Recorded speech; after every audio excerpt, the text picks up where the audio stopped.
Hey guys, welcome back to the channel. This is Talk with Your Hands in 7 days. So guys, I have this application over here that you might want to consider.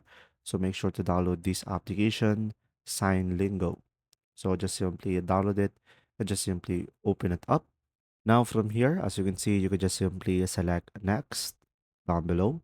And it is just showing you the features of the application.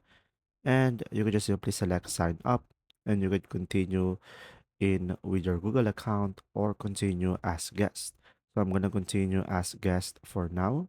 So from here, guys, you should be able to have a simple homepage. So in the homepage, you should be able to see the top quiz categories.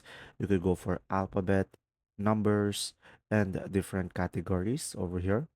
Or if you want to go speak, as you can see, you should be able to choose text and speech, which you could also choose a language and input your text, which it can transcribe to a hand language.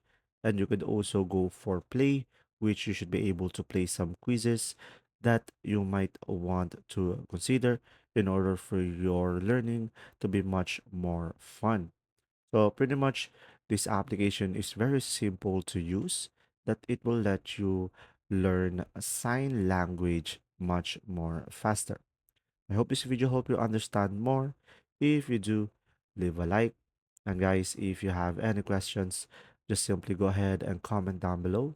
Thanks for watching.